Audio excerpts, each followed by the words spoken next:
All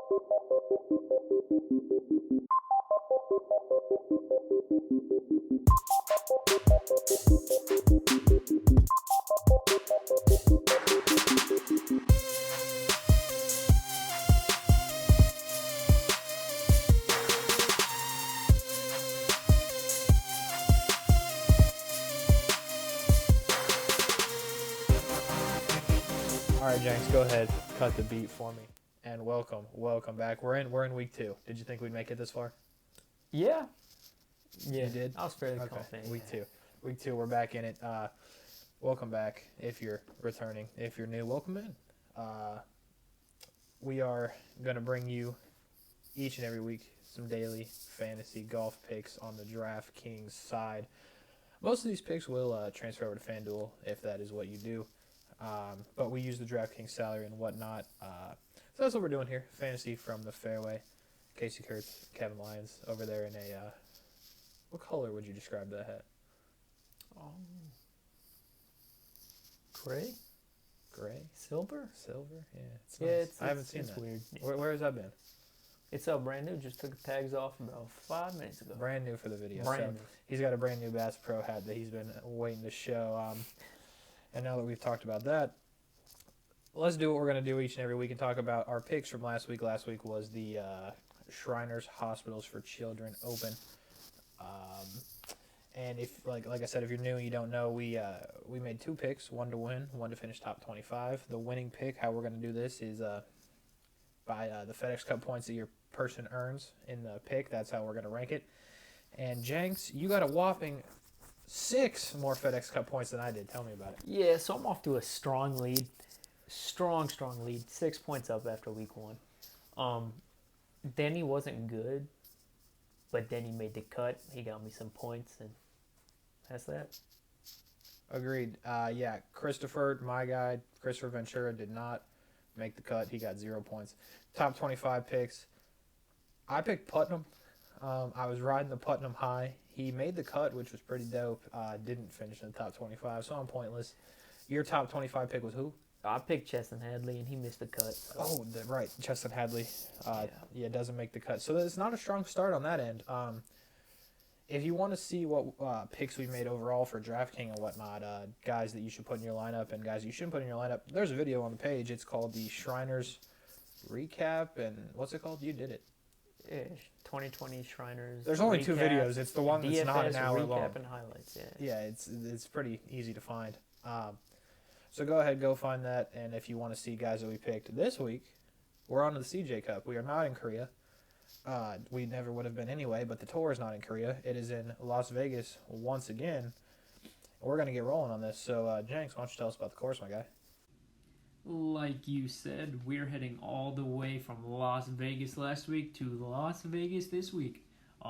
This week should be very, very exciting. It should be a treat for everybody who watches the tour. Brand new golf course, Shadow Creek Golf Course. It's known as one of the most exclusive golf courses in the world. Brand new in a relative sense. Brand new to the tour. Brand new to the tour, correct. Only the rich and famous play this course.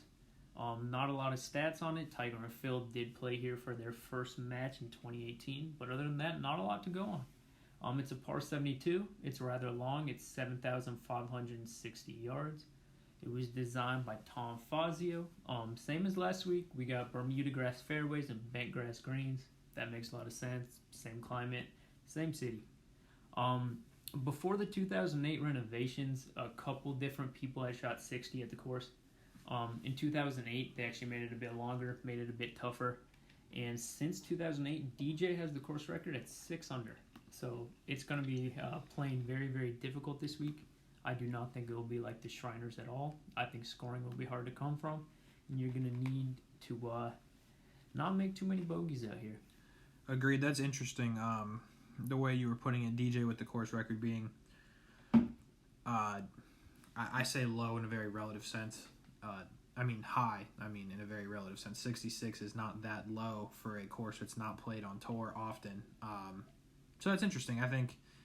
I think you're right. As in, it's going to be exciting. You should definitely tune in. If you're watching this, you're probably going to tune in. But I know there's football and there's baseball and all that to watch. Soccer will be back again as well. But I think you should watch some golf. So Only 8 water hazards on the course. There are 74 bunkers. 74. 74. So I think sand saves and just how people play out of the bunker is going to be a little bit more important this week than other weeks. A lot of fairway bunkers. You're going to have to be accurate off the tees. You go a little left, you go a little right, you're going to be in a bunker and have a really tough second shot in. Getting into the previous 3 winners, I don't know if we can really learn too much from this. JT's won twice in 2019 and 2017. Brooks won in 2018. But we're not at that course. No. We're not at 9 Bridges. We're at Shadow Creek. With that being said, we don't have too much to go on, but I think this week, and I think you will agree, strokes gained approach, strokes gained putting, and bogey avoidance are going to be major stats. The greens have almost every green has multiple layers to it. There's a lot of slopes. You come up a little bit short, there's going to be false fronts. You're going to be back in the fairway. I think you're going to need to really be dialed in with irons, wedges, all that. And then because of the interesting putting surfaces, I think you're going to need to be able to putt this week. I think if you don't, you are going to end up in a lot of bad spots and have tough looks to just get in for a 2-putt. And then with that being said, bogey avoidance, it's a new course. A lot of these guys haven't played it. Scoring shouldn't be too low. You can't make too many bogeys if you want to hang around for the weekend. Agreed. However, you led me right there. Everybody's hanging around for the weekend because it's a 7-2-man field. Nobody's getting cut. So nobody's taking the weekend off this weekend unless you just flat out quit, which I imagine we'll see at least 2. Just say, I'm out. I'm done. Yeah. I'm not going to point any fingers at Brooks Koepka, but maybe. 78 people? Yeah, I think so. 78 golfers. Yeah. So either way, there's no cut, so that's an important thing to realize. When you're picking guys this week, they're playing 4 rounds unless they quit. So I just remember you're picking guys for 4 rounds, and you're not, I don't know, just... I definitely think for these events where there is no cut, if you do want to win, I think bogey avoidance will be big. But even if people don't play that well, don't finish that high in the leaderboards, if you're a good birdie or better player here, you have 4 rounds. If you make enough birdies, you're going to get points out of these guys. So if you're going at the bottom, you don't necessarily need them to win. You want these guys to make a lot of birdies, get you some points. Agreed. And just by quick, simple math before we get into it, it looks like 7 of the top 10 last year in bogey avoidance are in the field. Is that the right math? I believe so. Thomas, Henley, Schauffele, English, and Rahm. Is that 6? 6? Oh, and Berger's 10. So you've got options at guys that didn't make a lot of bogeys last year. I think you're going to need them. And one more thing before we get into our picks quickly. We were out there burning the midnight oil on Golf Club 2019, playing the Shadow Creek with our created players. I shot a plus 25. Kevin, you're good at the game. You only shot a minus 2. Yeah, I usually hang around like minus 8 to minus 12, playing from the tees in the very back. It was a tough course. The greens were definitely very difficult. If it's anything like the video game, it's going to be a very interesting week for these golfers. Agreed. So with that, let's get into it, man. 10K and above range for the second week in a row. We've got nobody in the thumbs down, but we do have some greater than, less than, if you will, symbols. You put together a lot of these graphics because I was at work and we once again waited till the last minute. But I think they're solid either way. Let's start at the top. DJ instead of Rahm. Rahm is the most expensive player at 11.3. DJ is the second most expensive player at 11.1. What do you see there? Well, I just think DJ is right in the hot hand. Not to say Rahm isn't, but I just think DJ, when he has his putter going and when he's playing his best golf, I don't think there's a more dominant person on tour. You saw him shoot 30 under. Right. What was that, 3 months ago? Yeah, on August 20th. Yeah. So that's just crazy, 30 under. DJ is just a dominant golfer, and I think he has it going right now. Agreed. I'm with that. And, just looking at his recent finishes, so he wins the Travelers back in, what month is that, June? He wins in June, the Travelers. Goes to the Memorial, shoots 80, goes to the 3M, shoots 78, and quits. Yep. Then comes back, FedEx St. Jude, 12th PGA Championship, 2nd, Northern Trust 1st, as you mentioned, 30 under. BMW second, Tour Championship first, U.S. Open sixth. Yeah, last 4 starts, he hasn't been worse than 6th. He's won twice and has a runner-up. That's as dominant as it gets And I for mean, a golfer. the PGA Championship and the U.S. Open played incredibly tough. Correct. Yeah. So it's not, and I think this course will be tough. It's good to know that guys like DJ are going to play tough course as well. I think if you're going to spend, 11-3 for Rahm or 11-1 for DJ, you need somebody who's going to be able to play the tough course well. I think both of them do, but once again, I just think DJ is hotter right now. Agreed, and obviously we know Dustin has the course record here. We just talked about it. We technically have no idea if John Rahm's ever played this course. If any of these guys have ever played this course, I mean, we don't know 100%. I mean, I haven't looked through every interview to see if Rory said he's played this course or whatnot, but we do know for a fact Dustin Johnson has played it better than any other human on the planet. Correct. Yep. So I like Dustin as well. I agreed with your thought there. And nothing against Rahm. I think you could play Rahm, but I think if you, in my opinion, at 11, if you're going to spend 11, I'd spend 11-1 on Dustin. Right. From there, you got the next 2 most expensive players, JT and Rory. We like JT at 10-8 over Rory at 10-6. You were kind of going back and forth on that.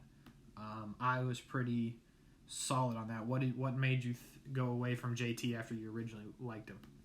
I just think we talked about it a couple of days ago. McIlroy needs the Masters. He's won the 3 other majors. He needs the Masters, and I think when you're a player at the caliber of Rory McIlroy, you're going to be dialed in when you're coming up on the tournament that you so desperately want to win. We're 4 weeks out from the Masters at Augusta. I think Rory has been probably putting in an insane amount of work, and I think he's going to be ready. I think he's coming back, and I think he's going to be good. But with that being said, JT, I think, fits this course very well. If you head over to the next graphic, last year, tee to green, first on tour, strokes gained approach, first on tour, first in birdie or better. He's a fairly good putter, 12th on tour, and he was 13th last year in bogey avoidance. I do think Rory's going to be playing well. I think JT is just playing well as well and just fits this course a little better right now. Agreed. I have horrible luck playing JT, not in the fact that he misses cuts, but just the fact that it never seems like he's 100% when I pick him. So don't worry, I don't anticipate having any JT this week, but I think I'd have him over Rory. I just don't want either of them just for what I'm playing. I'm planning on playing Dustin, and I'm planning on playing the next guy, Xander Schauffele. Xander Schauffele, I can say with firm confidence, is the most underrated player on the tour. Yeah, without a doubt. Yeah, he doesn't get the big golfer publicity. And he's fantastic. Great. Yeah, fantastic. All around the board. Yeah, without a doubt. Last year he was tied 37th in approach, 33rd strokes gained putting. So I'm with that. 15th in birdie or better, like we said, it's going to be tough. So you need the birdies. 4th in bogey avoidance. I'm there at 10-3. I think that is fair. The only people that think Xander Schauffele gets the recognition he deserves is DraftKings because he's always priced very fairly. You hardly ever see Xander where you're like, damn, Xander's at a steal right now. I mean, you could make the argument that 10-3 is a steal for Xander, and I wouldn't really argue with you, but 5th at the U.S. Open, 2nd again at the Tour Championship, 25th and 25th at the Northern Trust and the BMW, 10th at the PGA Championship, 6th at the St. Jude, 13th at the Memorial, 14th at the Workday. I can keep going back and back and back. This man finishes well each and every week. I'm going to have some Xander. The course fits him. Again, we don't know if anyone's ever played this course, but I like Xander here. And finishing out the 10K and above range is Matt Wolff. Picked Matt Wolff last week over somebody. I forget who it was in my little graphic. I think it was Paul Casey. I believe it was. And he did his thing. So I'm with that. He's hot. That's my thing with Matt Wolff right now. He's hot, and when we don't have a lot to go off of, I like the idea that he's hot. 2nd last week, 2nd at the U.S. Open, 16th at the BMW. Not great at the Northern Trust, but it didn't matter because DJ was 30 under. 4th at the PGA Championship. So what that tells me, the PGA Championship, and let's go back to the Memorial. The Memorial, he finished in 22nd after shooting a first round 77. It's pretty good. From there, he went 68, 70. So he finishes 22nd at the Memorial. He finishes 4th at the PGA, 2nd at the U.S. Open. So on tough golf courses, my man plays very well. This is going to be a tough golf course. 91st last year on approach, It is what it is. He's not a good putter. He's not a great putter, I guess we could say. He's a decent putter. He's not great. But I just think he's hot enough to keep it rolling this week. Yeah, that 91st you just mentioned in strokes gained approach last year. Over the past 24 rounds, I believe he's second or third in strokes gained approach between people who have played 24 rounds recently. I wouldn't be discouraged by the 91st last year. He's on right now. He's playing great. Back-to-back second places. Matt Wolf's a great pick, and at 10,000, that's, I think, phenomenal value. Agreed. Well, that was hopping to the 9K range. We're going to try to go a little quicker this week. Last week our video was a lot longer than anticipated. We also anticipated having timestamps for the ranges, but I don't know what happened. I'm thinking it was probably operator error, but I don't know for sure. So this week we're going to do our best to have the timestamps. So the timestamp for the 9K range will start right now with Patrick Cantlay. I put him in the thumbs up. I mentioned in our recap video from Shriners we had Patrick. I had him in a lot of teams. He did well, but he fell apart at the end. I mean, there's no doubt that was his tournament to win. He didn't. But with that being said, he still had a good finish, and I think the 9.8 price tag is fair here. 8th last week, 43rd at the U.S. Open before that, 12th at the BMW. So I don't know. I just have a feeling. I think he's got it rolling. And when you look at the next closest price point player, I think Cantlay is definitely your guy there. Cantlay loves Las Vegas golf. He does. That's a good point. All right, let's flip to the 9-7 just because it's the next guy in order. Brooks Koepka is back. And when I say is back, I mean he's physically on the course. I don't think he's back at being good at golf. I just think he's physically going to be there. I agree. We watched him take some time off to get that knee healthy. I would imagine his knee's feeling great if he's coming back. If it's not, it's purely because he has to get ready for the Masters. I just don't know if... I'm not confident in him this week. He didn't play well at the end of last year. And I don't think he's going to do that well here. We saw him...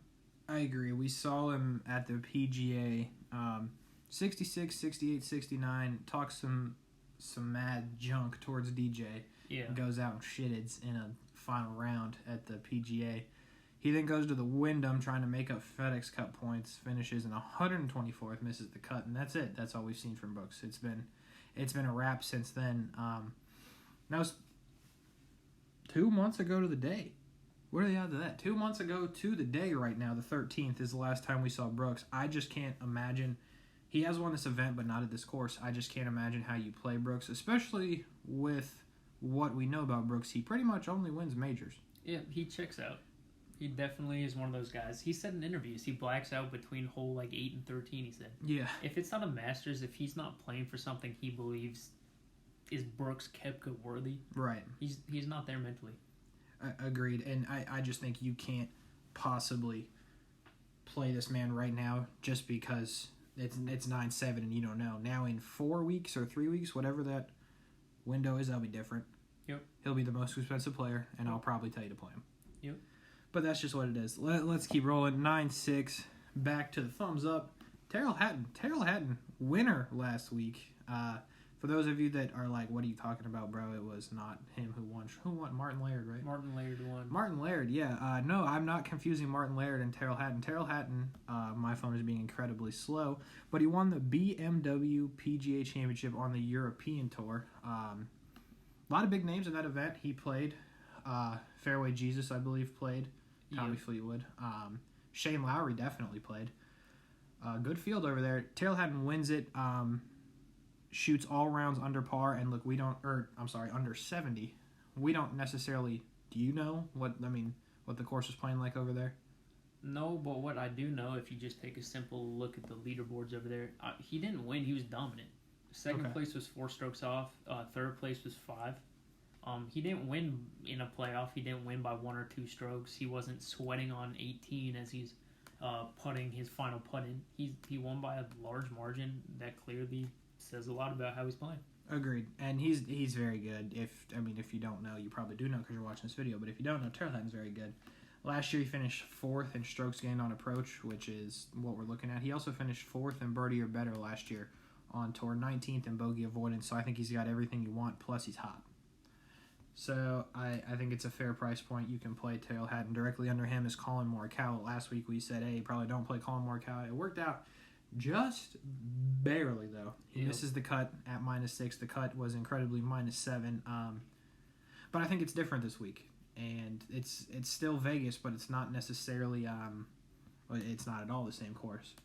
One thing about Morikawa, we know he lives in Vegas. So my money's on that he's played this course. I think it's the most expensive public course. You have to be staying at the MGM or something. Yeah, I think I read that. it was like $600 around for a normal. You think Colin's got $600? Do you think if Colin Morikawa walks up to not because I think now you have to stay at the MGM. Yeah. So if he's not staying there, do you think he just walks up like, hey? I think if you're working at this golf course, Yeah. you probably watch PGA.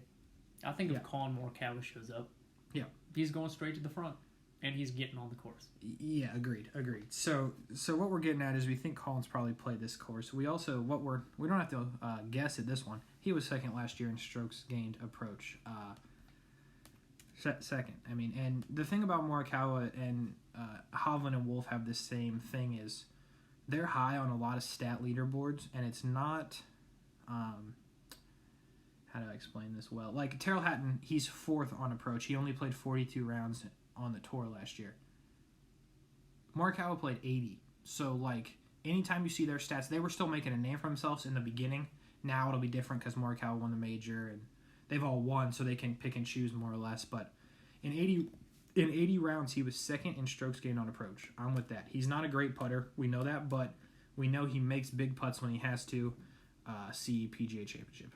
There are three people in this 9K range who are just pure tee to green players. You got Hideki, you got Morikawa, and you got Hovland. Mm-hmm. The difference here, I think, is one, we imagine Morikawa has played here. Mm-hmm. And two, I think Morikawa, comparatively to Hideki and Hovland, I think he's got the ice in his veins, if that makes any sense. Mm-hmm. I feel like he's very poised under pressure. I think he plays the tough golf course as well. Clearly, he won a major. I just like, if you're going to take a tee to green guy here, I think you take Morikawa instead of Hovland or Matsuyama. Yeah, agreed, for sure. So we're there with that. Next we come to Tony Finau at 9-4. Last week we liked Tony last week. We like him again this week. But last week, of course, there was a positive COVID test. I didn't necessarily read up on it. I'm assuming he's in the field. I assume he's fine. He should be. He's ready to roll. Okay, so with that being said, like Tony Finau here, I think did you put Tony on the graphic? Did I do it? I'm not sure. I feel like we're both probably fans. Either way, I think we both like Tony Finau. Either way, he's 21st last year on approach, so I like that. Again, he's not a great putter, but he's not like a bad putter. You know what I mean? Yeah. There's guys that are bad putters. We'll get to him, but he's another guy who plays the tough course as well. He was tied 8th at the U.S. Open. He almost always competes in the majors. I like him a lot here. In 2021 from the U.S. Open, in that field, he was 3rd on strokes gained approach. I think he's playing great. I think he's great off the tee. It's just whether he's going to sink a few putts.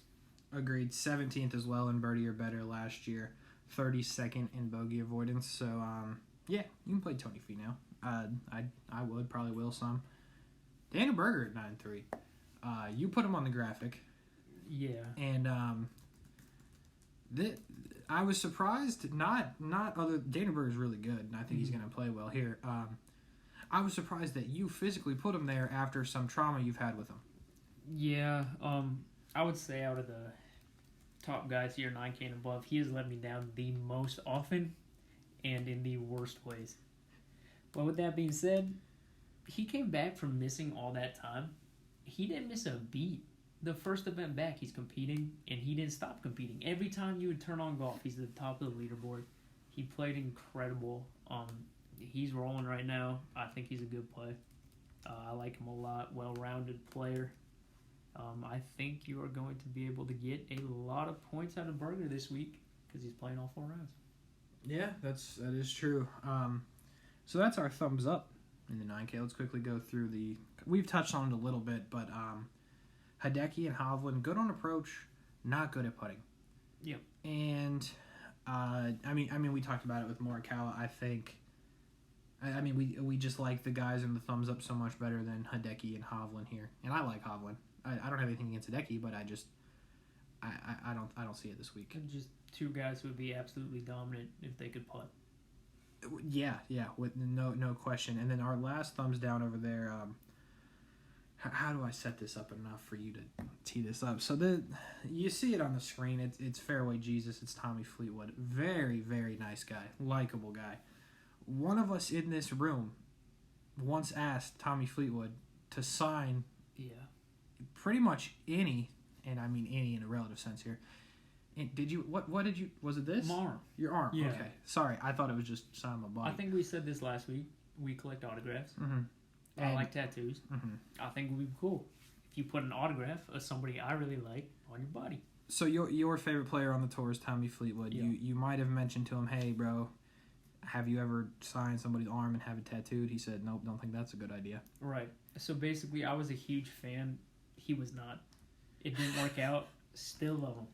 All right. But I do not love him this week. Okay. I don't love him this week. He last weekend we just talked about Terrell Hatton winning. He finished in 13th, but he was also 10 strokes off Terrell Hatton. We watched him come back to the PGA Tour. He took significantly more time off than other Europeans did before coming back to the United States to resume their careers on the PGA Tour. And he wasn't the Tommy Fleetwood that I love so much. He was struggling. He's usually great on approach. He was struggling on approach. He didn't putt that well. I would just like to see more of him before I'm comfortable playing him, especially at 9-1, when there are people like Berger who are $200 more that I'm very confident in. Agreed. It's tough. When we get to the 7K range, I'll have to tell you about my favorite golfer that I didn't ask to tattoo my arm and why he's bad. But I don't have to tell you why he's bad once we get there. Anyway, 8K range. Matt Fitzpatrick, he's horrible on approach. He makes a lot of bogeys. Can't play Matt. Great putter. Not very often are we down on somebody that's a great putter. This man's a great putter. Not it this week. For me, especially at 8-9, but, whatever. His irons have been getting better. He's put together a few good rounds on the European Tour with his irons, but once again, just not comfortable right now playing him. Scotty Scheffler, I don't know how to feel.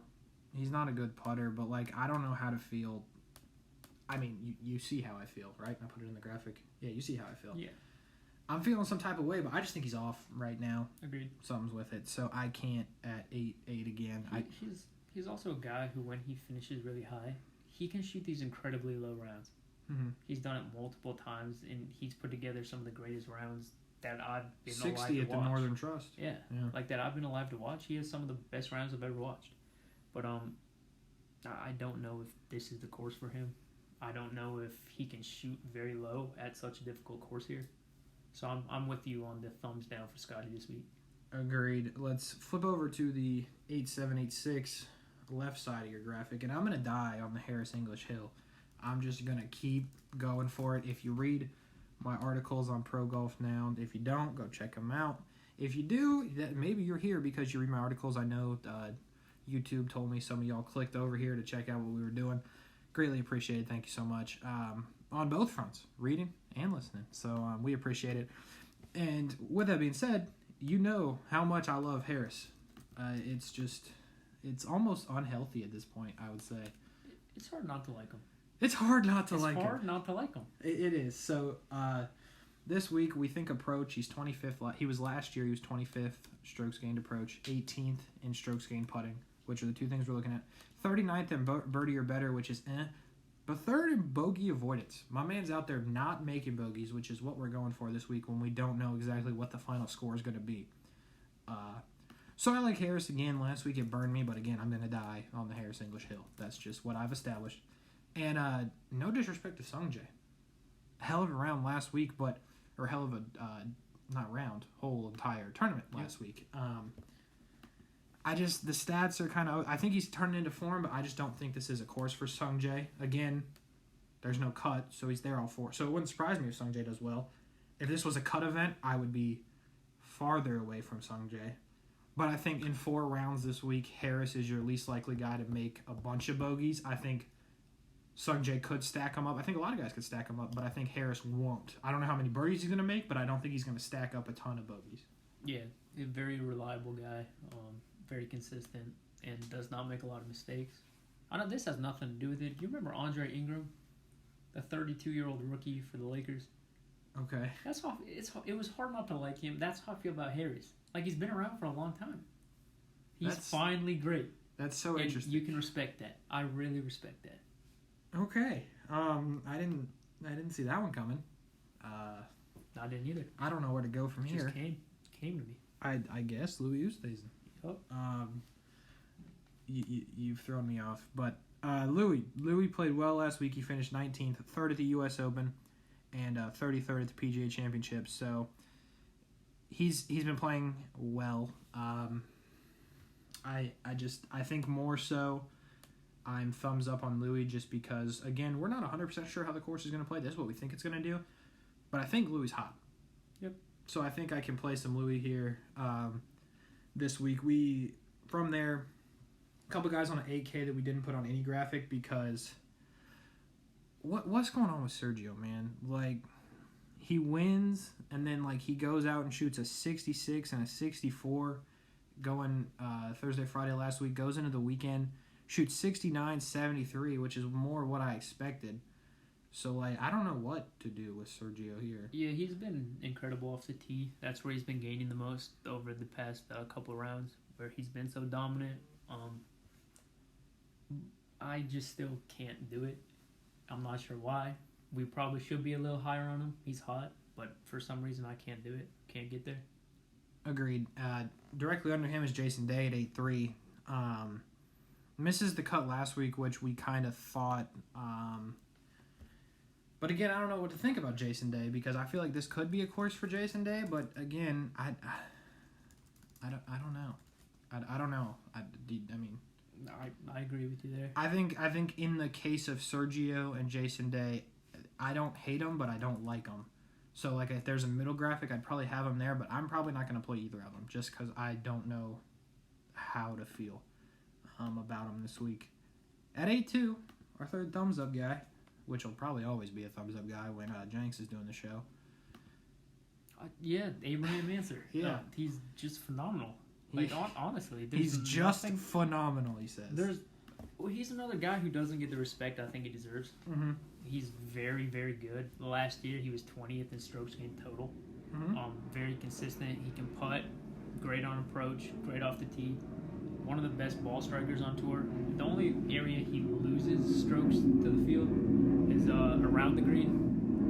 And yeah, the Air Force is flying over us right now. I think Sorry about that. we live right next to a private airport. I've never heard that it's still going. Yeah. Back to Abraham. Yeah, just go back to him. Yeah, so the only place he loses strokes is around the green. I think that could be important this week. I don't know how much weight I'm going to put into that because I personally still love him here. 8,200. He's less than the average price for the guy who last year was 20th strokes gained total. Mm-hmm. That's a steal. It is, and you'll probably find him in my article that I just mentioned, so I won't give it too much, but you'll probably find him there. I'm with you, and then Rick the Brick. Okay, Ricky Fowler and Paul Casey, I don't think we need to talk too much about right now. We talked about both of them last week. Mm-hmm. Ricky's not back yet. No. He looked like he was on Thursday. He did. Friday, we saw the Ricky we expected. Yeah. And if he struggled at Summerlin, I find it hard to believe he's going to excel here at Shadow Creek. Yeah. And then Paul Casey's another guy who I just don't think has it all right now. Both of them great golfers. I don't think they have it right now. Agreed. Slip to the 7K range. Starting at the top. Brandon Todd, 7'9", fair price. Not a good iron player. You loved him last year. Loved the man. Like pretty much if you could build just a team of guys that I'd run out there every week, Todd. Don't be confused Harris. by him in the thumbs down because Casey's a huge fan. Don't be confused about Todd. I promise you I will get to Todd as much. Harris, Todd, I'll die on the hill. I will. But he's just not a good iron player. That is what it is. 123rd strokes gained approach last year. He's a good putter and all. He doesn't make a lot of bogeys, but he also doesn't make enough birdies for me. Brendan, bro, love you. Not this week. Justin Rose, 7-8. Believe we're thumbs down in Justin Rose. We are. It's just not there, right? Not at all. Yeah, I mean, again, nice dude, but can't do it this week. Need to see more out of Justin Rose. Price point's fair though. I think there's a lot of people that'll be like, oh, well, this field's massively good. I agree. I also think Rose benefits from the no cut this week. Yes. That being said, Terrell Hatton, we said, shot 19 under. Through 4 rounds, Justin Rose was 3 under. He just doesn't have it. Yeah. Very, very good. I just think he's lost it a little bit. I do think he'll get it back, but not this week. Not this week. I agree. From there, let's go 7-7. First guy in the thumbs up, I believe. Gary Woodland. I don't know why the dog's barking, if you can hear that. But I do know why we have Gary Woodland thumbs up, and it's his approach. The dog is throwing me off. Going at it. Gary Woodland last year, 10th strokes gained approach, 38th in strokes gained putting, 28th in birdie or better percentage, and 35th in bogey avoidance. I was very high on Gary. Was that the U.S. Open? I think it was. It had to have been. Yep. That's the last time Gary played, and it didn't work. But I'm not going to weigh too much into that because, the U.S. Open was tough. I like Gary here again.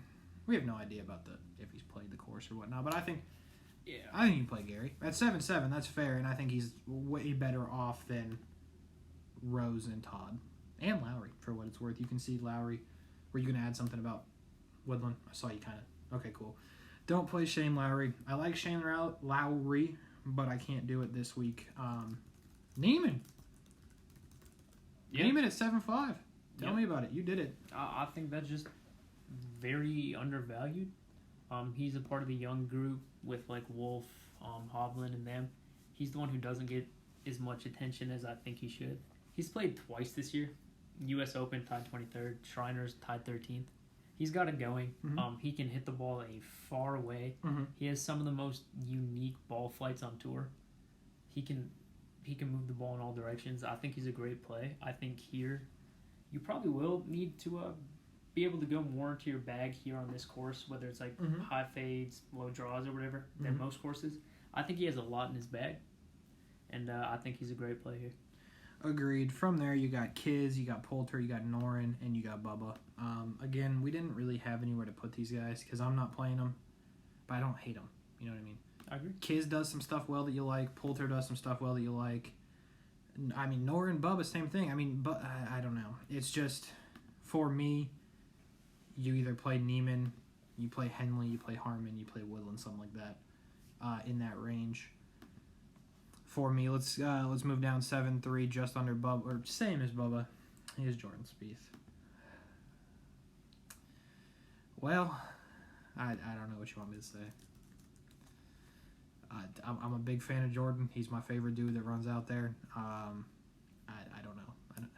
Has not been good. Yeah, it pains my heart. He is going to get 4 rounds. I mean, but still, just play Brian Harmon.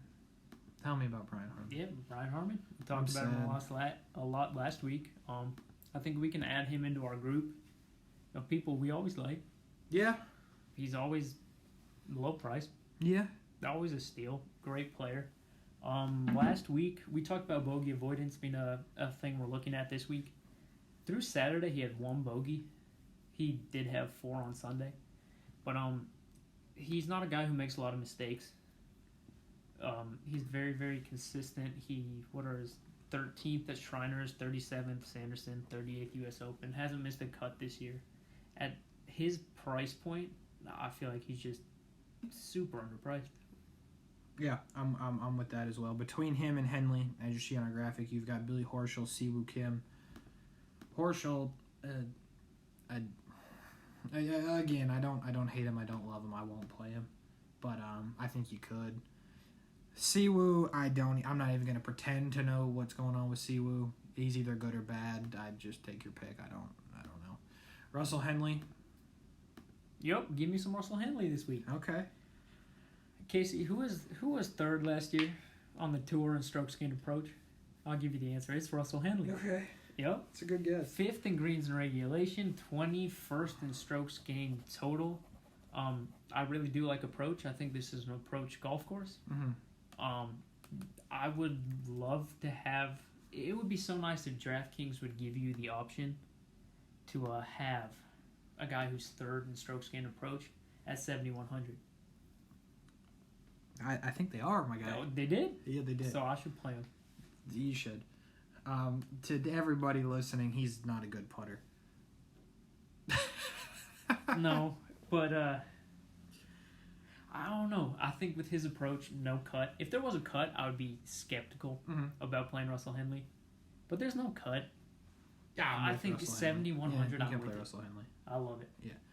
I think we know where Jenks will be going with his top 25 pick, even though I haven't seen it. I just have a feeling since it has to be under 7K. Oh, I gave him an idea. Oh, my goodness. Sebastian Munoz, Jason Kokrak finished it out again. We don't have a graphic for him just because I'm not going to play either. I think you could make a case for Munoz and Kokrak, but I would go with guys like Henley and Harmon there instead. 6K range. Let's do it. We're blowing through it this time. 38 minutes even. With the open crap. Like 40 minutes. So, Yeah, let's just go keep through going. this fast and then get to the picks. All right, now let's do it. I try to. I rank everybody in the 6K, so I'll quickly go through it. Connors, great approach player, horrible putter. Can't do it. On the flip side, Kuchar, decent approach player, good putter. I can do it. I could play Kuchar. Leishman, I can't this week. It's just not there for him right now. Mac Hughes, really good putter. Not good on approach, as we saw. What was that? BMW, when he needed that par to get into the Tour Championship, and he cooked it wide right. He still made the par after sand save and all, but I just can't play Mac Hughes this week. I like him, just can't do it. Got to flip over. Cam Smith is your next guy at 6'8". I could play Cam Smith. I agree. He did it for us in a relative sense last week, but he's there. Kevin Na at 6'7" is on our thumbs up. He wasn't necessarily thumbs up this week, but he can putt. His approach is all right. At 6'7", I could play him versus last week. He was like...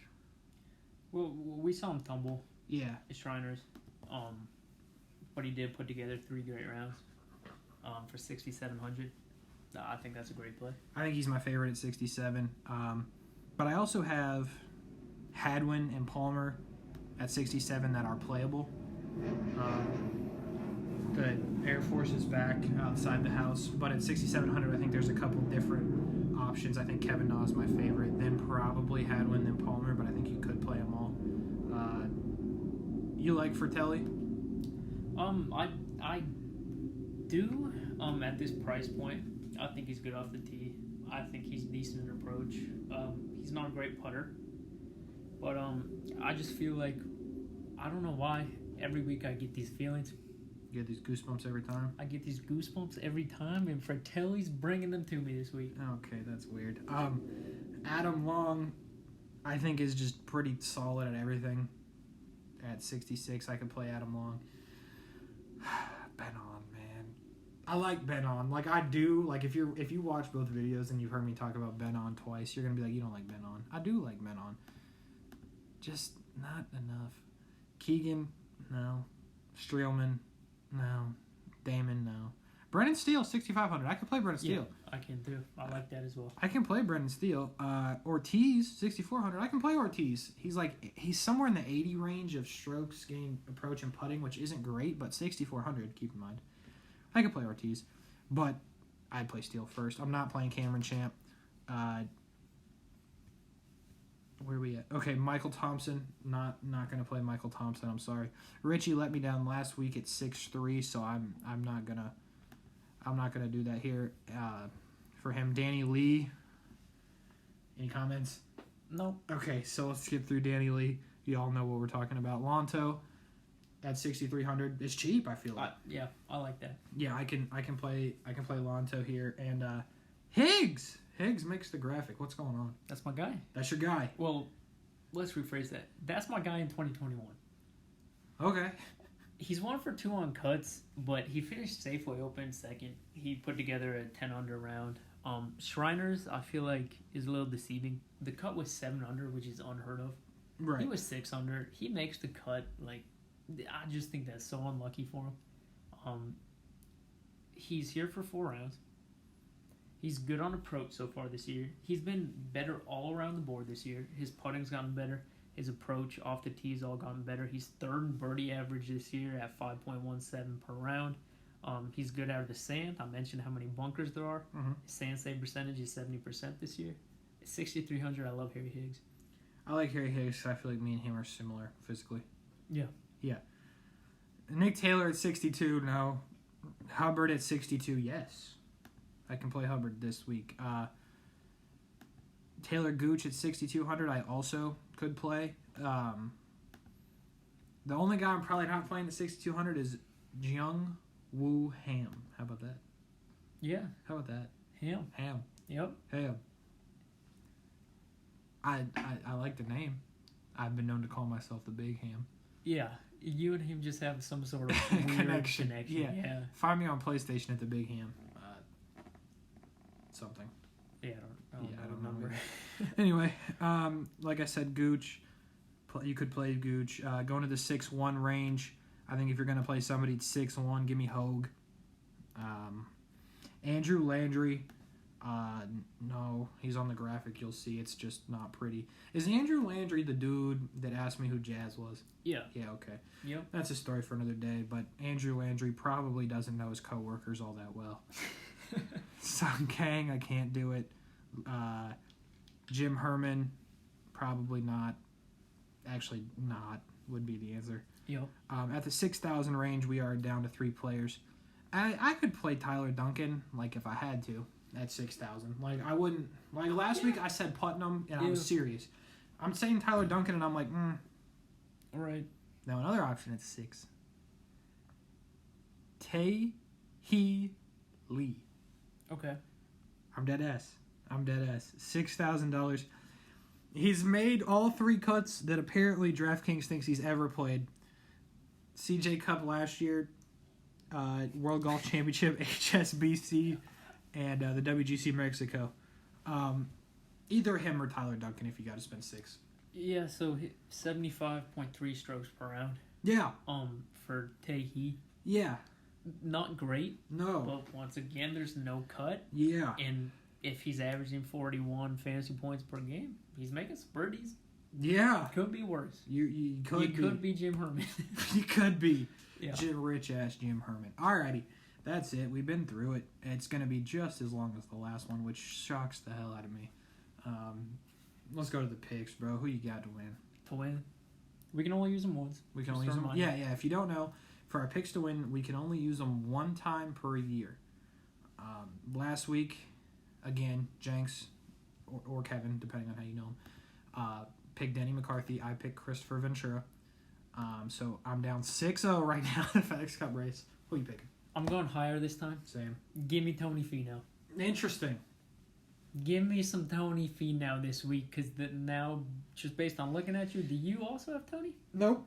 Well, very good. Give me some Tony Finau this week. I like it. Give me Dustin Johnson.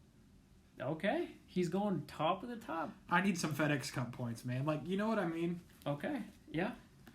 Like, now just thinking about it, they're all going to get FedEx Cup points because nobody gets cut, but Right. just give me Dustin Johnson. Yeah. Okay. Okay. Yeah. I Dustin respect Johnson. it. Top 25 has to be somebody 7K or lower. I think we know where you're going, but go ahead. My pick's going to shock the world. And this one, now just to be clear, this one, since, the 7K fluctuates and stuff, this is not a one and done situation. It's not a one and done, but we're going to try not to reuse too much. Yeah, for sure. Give me Russell Henley. You might be able to reuse that one. He'll be down there. Yep. Shocker. He picks Russell Henley. Yeah, give me Joaquin Neiman. Okay. Got I like to. that. You got to. Yeah, I'm playing him this week in my lineup, so love it. Yeah, give me Neiman. We need points. That man is good. I was fluctuating with my man Gary, but damn it, Neiman's good. Yeah. Neiman's really good. Very good. So I'm with that. So just to recap, I think you'll see it on your screen. I got Dustin Johnson to win it. Joaquin Neiman, top 25. You have COVID himself, Tony Finau, Yep. to win it. And Russell Henley. Finau Top 25. likes the majors. He likes the competition. I think he's getting ready. He's ready to roll. Alrighty, I like it. We're pretty much done here. That'll do it. CJ Cup. If you like what you've heard and seen, go ahead and like, go ahead and subscribe. Follow the social media. We might throw up a slide with the social media on it. Yeah, and there's Mostly also, because we're sick of making slides, so we're not sure if we're going to do it. There's also been some talk internally here at Fantasy from the Fairway. We might do a giveaway. We might do a giveaway. We might. So, how about this? If you make it through this video to this point, go follow the Twitter. We'll put up a slide. We'll put up a damn slide. Go follow the Twitter and or the Instagram. Go follow, or both. Do both. Shock the world. Do both. If you don't have a Twitter, Instagram, that's fair enough. Leave a comment or something. Yeah, do something. Do that, and we're gonna do some sort of giveaway here, golf memorabilia. We related. definitely have some golf autographs. Yeah. That I think some of you guys watching would like. Yeah, so we're gonna do something like that. We don't know when, but we want to get a good audience before we do that. Give everyone a fair shot. You know what I'm saying? Give everyone a fair shot. So we don't want our parents winning. I mean, we do, because then they'll just give it back. All right, please enter. But I mean, ideally, we'd like somebody else to win, because then we know there's some other human beings out there watching. Yeah. So with that, we're done for the CJ Cup. We'll come back to you on Sunday night, let you know how our picks and whatnot did, and then we're on to the Zozo, right? I believe so.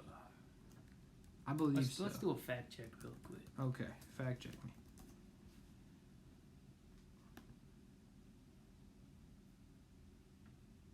We're still here. Okay. All right, the Zozo. We're on to the Zozo next week after this week. Good luck in your tournaments. If you have any questions, leave a comment, go on the social media, do something, interact with us. We'll holler back at you. We really don't have a lot to do. My weekend started today in the work world, so I got 2 days to message people. If you think we're idiots, let us know too. Please do. Feedback is feedback. Feedback's feedback. You know what I'm saying? Constructive or not. That's it. We're done. We're getting out now. Please, Jenks, play us out.